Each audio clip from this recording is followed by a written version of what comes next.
Кеш жарық достар, сәрсенбі кеші көңілді болсын. Өздеріңізбен кітаптар әлемінде мен Салтанат Әбдіғали. Қайырлы кеш. Қосылып отырған кісілер болса, бейнем айқын көрініп тұр ма, даусым жақсы естіліп тұр ма? Комментарийға жазып жіберсеңіздер. Сізбен біздің байланысымыз қалай?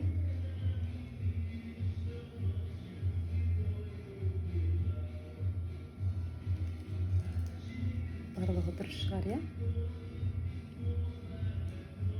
Қош келдіңіздер, Кәмшат. Қосу белгісін қойып жазып жіберіңізші.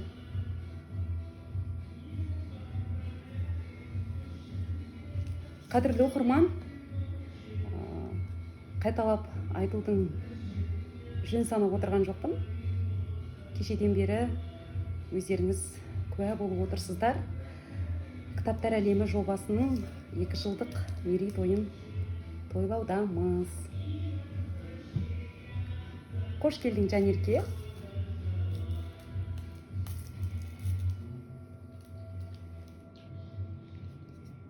Баршамызға ортақ мереке деп ойлаймын. Сондықтан құтты болсын. Елімізде кітап сүйетін оқырман көп болсын. Асқар ағайымыз қосылды. Түлкібастан Сабина, біздің топтың белсенді мүшесі.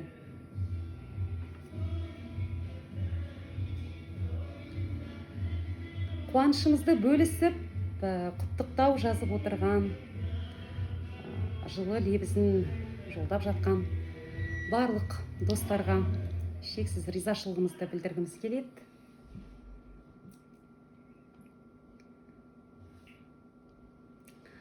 Бүгін мен сіздерге тікелей эфирде біздің топтың белсенді мүшелерін таныстырып,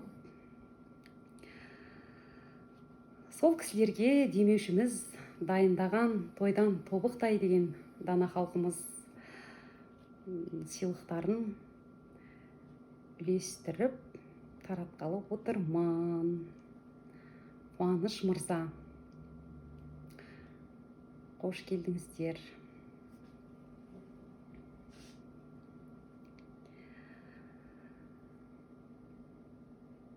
Біздің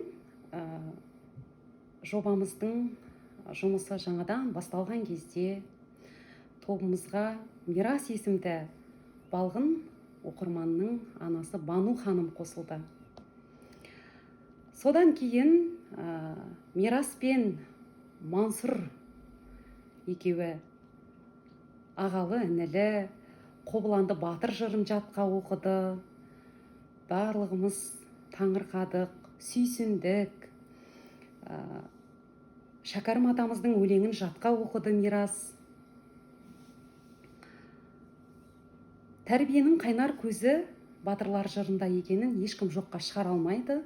Сондықтан бабаларымыздың жолымен ұлдарыңызды ұлтжандылыққа, патриоттыққа тәрбиелеп жүрген Бану ханымға алғыс білдіре отырып, ең бірінші сіздерге осы Бану ханымды таныстырғанды жөн көрдім. Кітап оқу жас талғамайды. Біздің тобымызда 7-дегі баладан 70 жасар қарияға дейін бар. Рахмет, рахмет.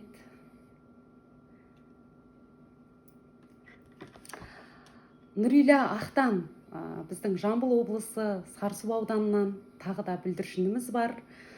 Жазғы тамыз айындағы абай оқуларын, қара сөздерін жатқа оқыған жарыста ерекше көзге түсіп, жүлделі орынға ие болды.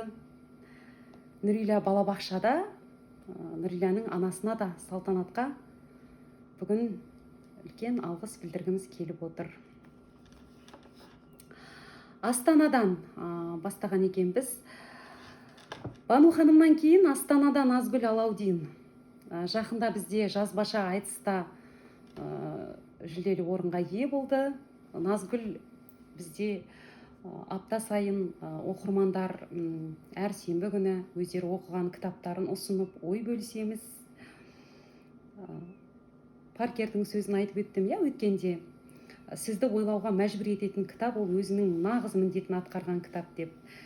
Сондықтан бізге қызықты кітаптарды ұсынатын және оны әсерлі етіп талдай білетін оқырманымыз Назгүл екен. Назгүлге біздің жобамыздың бас демеушісі Бақыт Жұмабек ағамыздың жары Ғали апайымыздың атынан күміс сыйлығымыз бар. Өйткені Назгүл бізде кітапты өте көп ұсынады. Міне. Енді эфирде анық көрінбейді, десе де өте әдемі үлкен сырға.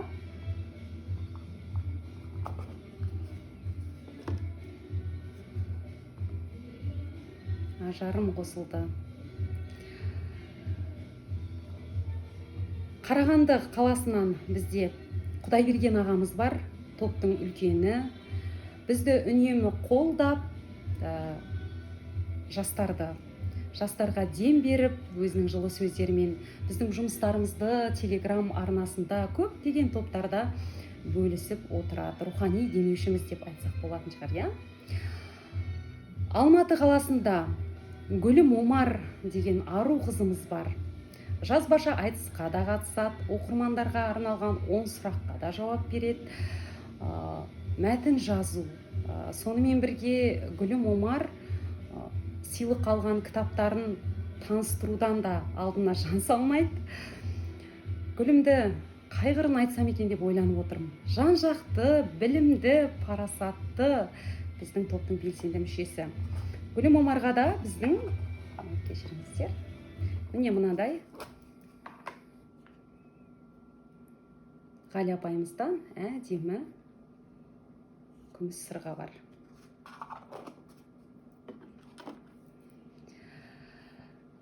Оралдан Ақтоты апайымыз. Орал қаласынан Фейсбукта байқаймын үнемі біздің жұмыстарымызды бөлісіп отырады. Алматы қаласына келген кезде өзі Оралдан Алматы қаласына келіп тұрып, мені арнайы қонақ етті. Апаймен сырластық. Енді Ақтоты апайымыздың оқымаған кітабы жоқ екен. Атырау қаласынан Жанаргүл. Жанаргүлді топ жақсы танып алған. Қаламгерлер айтып отыр, өткенде кітаптарымызды Жанаргүлге салып жібердік. Жанаргүл мықты насихатшы деп кітаптарда ұсынып отырады. Сонымен бірге Жанаргүл мақал мәтелдерді ұйымдастырған ойындарда үнемі белсенді түрде атсалысып, қатысып отырады. Біздің тобымызда ең көп кітап ұтып алған оқырман екен Жанаргүл Атыраудан. Шымкент қаласында Рүстем мырза кітаптардың электрондық нұсқасын, аудио нұсқаларын топқа бөлісіп отырады. Ол кісінде айтып өтуіміз керек деп ойлаймын. Шымкент қаласында Ажар Айтбаева. Мен біздің топтың қыздарына тапсырып отырмаймын ғой арнайы. Мен айтпай-ақ, Ажар әу бастан мен тікелей эфирге шыққалы, эфирге бір 10 минут, 5 минут уақыт қалғанда дайындалып, күтіп отырып, ерінбей 2-3 минут уақытын бөліп, өзі топқа осы барлық тікелей эфирдің сілтемесін бөлісіп отырады. Кейін біз Ажарға үйреніп алып, өзіміз сұрайтын болдық эфирде отырып, Ажар бөлістің бе деп. Соның бір Ажардың арнайы жұмысы секілді. Әйтпесе Ажар қаншама баланы тәрбиелеп отырған, ата енесін бағып отырған, келін ғой, тірлігі көп оның да. Бірақ біз үшін, біздің жоба үшін оның осындай, қараңыздаршы, үлесі зор екен. Керемет, бізде осы кісілер секілді қазақ елі танитындай дәрежеге жетейік дейді. Әдемі айтқаныңыз келсін. Шымкент қаласында Ақтоты Жанұзақ деген біздің оқырманымыз бар. Ақтоты кейін қосылды. Сол қосылған уақыттың ішінде бізге мықты кітаптарды ұсынды. Талғамы тамаша енді. Түлкібаста Асқар ағай. Асқар ағай жайлы айтатын болсақ, енді әңгіме көп. Мен ойлаймын, балаларды кітап оқуға баулуда ұстаздардың еңбегі орасан деп. Сондықтан Асқар ағайды айрықша айтып өтуіміз керек деп ойлаймын. Жанат апай, Түлкібастан. Жанат апайда керемет бір ерекше форматта іс-шаралар өткізіп, оны топта бөлісіп отырады. Барлық шараларға қатысады екен Жанат апайда. Түркістан қаласынан Тұмартаяғаны барлықтарыңыз танитын болуларыңыз керек. Тұмартаяға топтың үлкені. Ол кісі де жастарды қолдап, батасын беріп, дем беріп отырады. Және де өзі барлық жазғы жобалардан бастап айтысқа дейін қатысып отырады. Кітаптар да ұсынып отырады, арасында уақыт тауып. Түркістаннан Қуаныш Еспергенов айтысқа да қатысады, үнемі айтысып, жеңгесін іздеп топқа хабарландыру жариялап, дайындалып, және де өлеңдерді керемет талдайды. Кітаптарда ұсынып отырады, Қуаныш Еспергенов. Жібек Искакова. Жібек, оның да бір өзінің жұмысы секілді, топта барлық хабарландыруды Жібек дайындап отырады. Жібектің де суырып салма өнері бар. Ары қарай кеттік. Тұрсынай Шаметова іс-шараларды әдемі мақала етіп жазып, Тұрсынайда өте көп кітаптар ұсынып отырады. Апта сайын деп айтпасам да, ай сайын деп айтсам да болады. Бауыржан Заманбеков Өскемен қаласынан. Бауыржан Заманбеков айтысты ұйымдастырушы деп айтсақ та болады. Жазбаша айтысты топқа ұсынған, және соған үнемі атсалысып отыратын, өзі де айтысқа қатысып, бір апталарда жүлделі орынға ие болған екен. Кәмшат Әбілғазықызы жазғы жобаларға қатысқан. Кәмшатта барлық іс-шараға қатысып жүрген белсенді топ мүшесі екен.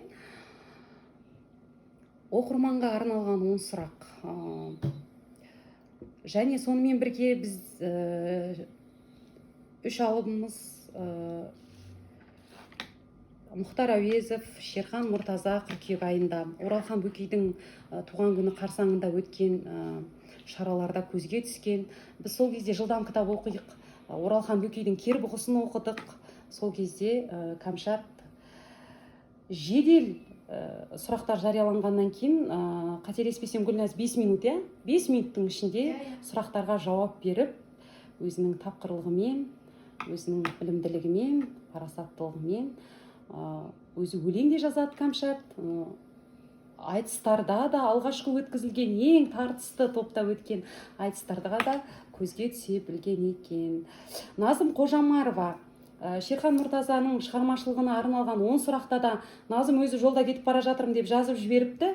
Жылдам жауап беріп, және де Назым бізде суреттерге тақырып қоюдың шебері деп айтсақ болады. Өлеңдетіп тұрып қояды ерекше тақырыптардан. Және Ая Еспергенова Астана қаласынан жақында ғана қосылды. Қосылғаннан кейін көптеген іс-шараларда көзге түсіп үлгерген екен Аяда. Семейден Маржан Ахан дейді. Асыл Маржан деп еркелетем мен Маржанды. Маржан да біздің топтың белсенді мүшесі екен. Енді біздің 3-ші күміс сыйлығымыз Ғали апайымыздың атынан Сабина Істілеу. Жазда Абайдың қара сөзін жатқа оқып жүлделі орынға ие болды Сабина. Содан кейін апта сайын өте көп кітап ұсынған топ мүшесі екен.